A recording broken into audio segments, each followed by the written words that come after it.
Check, check. How's my levels? You know where we're about to go, right? It's 10 o'clock.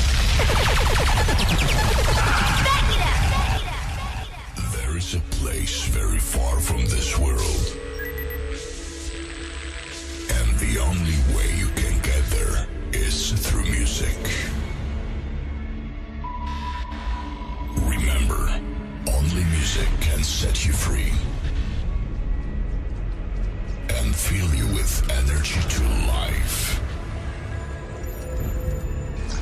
Be prepared for a new music transformation, and in a moment, you will be transported to this place. ENC 96 Radio, let's go. Takeoff time, baby. Ladies and gentlemen, please welcome Big Buji. You know what I'm gonna do. You know how we do it. Welcome to Direct Audio, bitch. Well, easy. Check.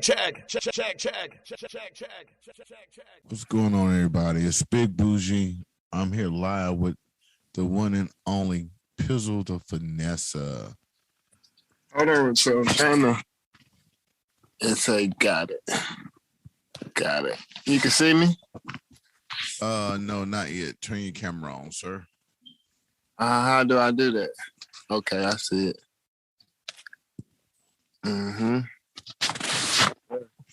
There we go. Let's start the show off with a little music. I had already in the background. Fake friends, we ain't cut the same. See the diamond cuts all around the chain. Niggas faking, I never change. Niggas switching, I stay the same. Pinky shine like a caution shine, like the number 8 just got the 9. We making money flip, it ain't no wasting time. I be in the trap like full time. Whole bag so you can get dimes like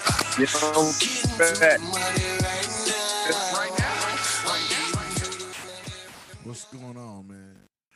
What's going on, baby? Tell everybody how your music career started, because I think a lot of people just hearing the name everywhere now, Pizzle Da Finesser, but it's been a journey. So tell them how it started, where you started from, when you started rapping, who you started working with, and the progression.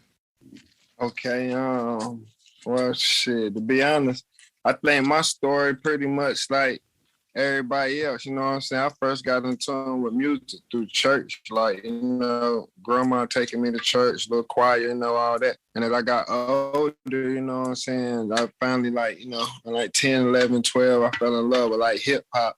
Going to school, we had our little freestyle battles, our little cliques or whatever.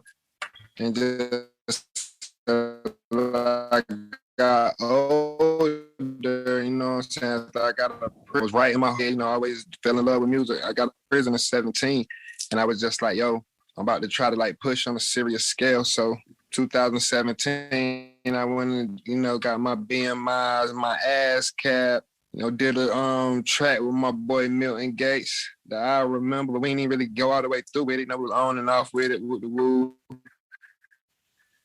Well, and I had a little situation where I fell again. Oh, Milton Gates right there from Johnson County, Selma, North Carolina, you know what I'm saying? He got a record with Money Man called Choices, you know what I'm saying? Okay. He was like one of the first people I was working with serious, recording with him and Bligger, you know what I'm saying? Shout out to Bligger. And, you know, I fucked around and got in some more trouble and had to go lay it down again. So when I came home again, I had a little bit better understanding of like how this music thing was going from trying to do it independently, which I'm still independent. And like I just really came with a more serious push, like investing in myself. And that's when I hollered at my boy Young Mo.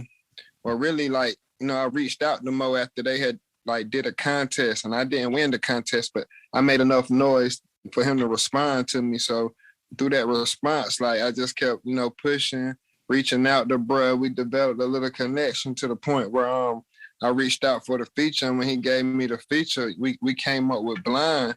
And it's like the rest has been pretty much history. Like, you know what I'm saying? I put that thing out and it just like it caught fire. Like everybody was like really fucking with the record. Like the record really like trending right now. And I guess that's where a lot of people know me from, that record. But I've been grinding for a minute, way before that record though. But that's the one that kind of really like got the eyes on me. Now, so you said in between that first time of jumping in there and then the second time you did a bid. So did the bid really inspire you really to push the music more, or did it make you say, well, I could do the music or I could fall back to the streets? Or did it really, that time sitting down, really give you a clarity of where you need to really push your music to? To be honest with you, a little bit of both, because like I'm sitting in there and I'm like reading XXL, just seeing how it go, and actually being in there with a guy who really had, you know, some industry relationships. And I'm just looking at it like, what's separating them from me? You know what I'm saying? Of course, the money behind them, but it's like the talent level right there with them, you know what I'm saying? So in my mind, it's like, all right, what do I really need to do? Is I'm sitting in there, I'm writing, I'm doing this, and then in my mind, I'm like, yo, I got to invest in my craft. Like, I got to invest in me, whether it be a feature or it just be putting the money behind me. And that's kind of like one of the things I really didn't do, like on that first go round, because I really didn't understand the music industry myself. I was just more of doing it out of a hobby, something that I love to do, you know what I'm saying? But now it's like, I really feel like I got what it takes, like, you know what I'm saying? Not even say like, be the next mega superstar or nothing like that, but I think I got a story that the world can relate to, you know what I'm saying? And I think that's more important than anything, like for real, just really getting your sound out there. So sitting back, I had to really like tell myself, come up with, you know, short term and long term goals. And I'm gonna do it basically. What I was getting at, you know what I'm saying? Okay. Now, what you saying? You can hear me? Yeah, I can hear you now. You Okay. had a little breakup.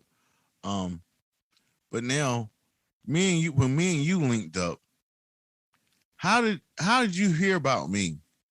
Because I had heard your name before, but I really didn't get a real grasp of it because you, like you said, you had disappeared. Oh yeah. You know, like when we linked and I met you through my cousin S-Rock. He had really sent me away because at the time I was on house arrest, so I really ain't had no way to like really get out and record, you know, just being fresh home from prison, woo. So my cousin was like, yo, you need to holler at this guy on Facebook, man. His name Bryson. I'm like, where? Like, what he be having going on? He like, yo, bro, got the mobile studio. It's real good quality, woo. So, you know, I'm like, well, I'm gonna check him out. And I reached out to you, and then you came through. And when you came through, like, yo, the sound was there. So, you know, in the process of that, that's when I had fell again, and I had to go away. And when I came back out, like the COVID situation was real heavy. You know what I'm saying? Yeah. So with that, you you took it to the crib. So told me you weren't doing the studio joint no more. So I had to pull up on you. And when I pulled up on you, you know, the rest been history. We've been grinding there since. Like the sound there, quality there, everything. Like, you know what I'm saying? A1. And we just been rocking it, going hard. Now, I think a lot of artists, especially from the 252, don't understand how important it is to really get out and promote yourself. Like you see that first time when it was like a hobby to you, you really wasn't out there really grinding and promoting, because like now all over the 252, you see the Pizzle Da Finesser stickers, you see the scan cords, you see all this stuff up and down the Eastern Seaboard now as the months go on. How much did that affect people getting to know you compared to the first go around, the promotion aspect of it? I think the promotion aspect was everything. like the major part of it, like in moving forward. For me and any other artist, and probably but more like the people that know me, like the people that's from my city and really know me and be wondering like, yo, how bro do this and how bro do that. Like, to be real, like, you know, first and foremost, it started with Blind. Come up with a good quality track first and foremost. You know what I'm saying? Something that's you out there putting your bag behind something that's ready to have the bag and put the bag behind everybody else's situation is different. What might work for me might not work for you. What might work for you might not work for me. So, you know what I'm saying? Really, you know, try to understand what direction you want to go and what you looking for and what you trying to get out of whatever you trying to do. First of all, you need to understand that.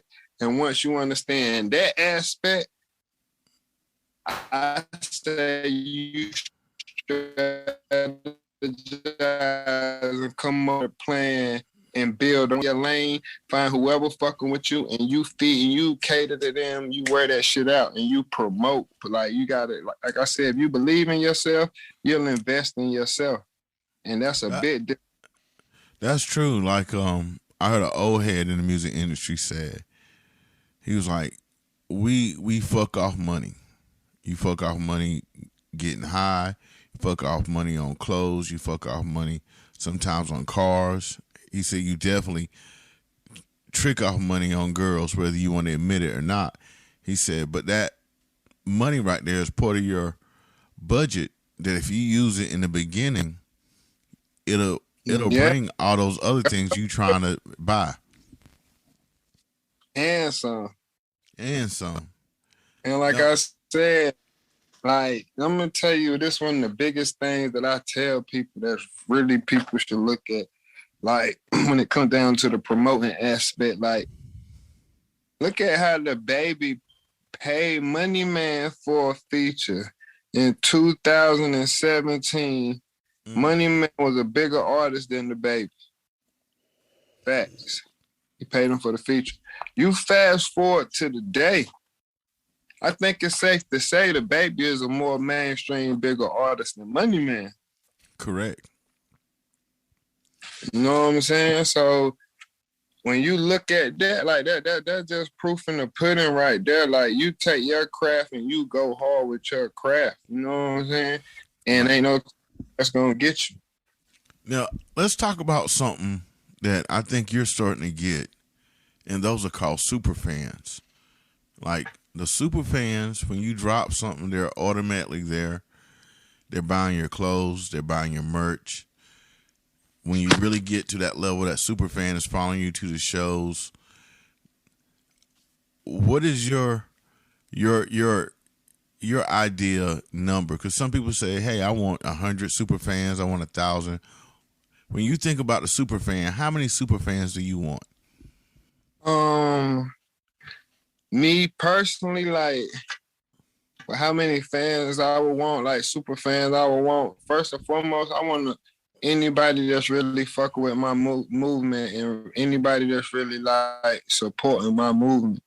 So, like Nipsey said it best, like, I try not to focus on numbers, because when you worry about the numbers and you focus on the numbers, you get caught up in the wrong thing and where you trying to go. My only thing is I focus on is growth. So if I got 200 super fans right now, I appreciate every last one of them. But 3 to 4 months from now, when I look back at what I got going on, I want to see my 200 turn to 250, my 250 turn to 300, my 300 turn to 4 or 5. I'm not paying attention to the numbers, because I know, like, I'm building my lane. I'm building my fan base. That's more important than the numbers, because that's what's going to give me longevity to stay in this industry and stay in this game. You know what I'm saying? How many one-hit wonders have we seen in our lifetime? They come through with that one hit and they fade out. Right. You know why they have that one hit? I think it's because they don't have the quality music. Like, Yeah, and I agree. I told him that's why I say first and foremost, focus on the musical aspect, the business side, and your music. Cause like I said,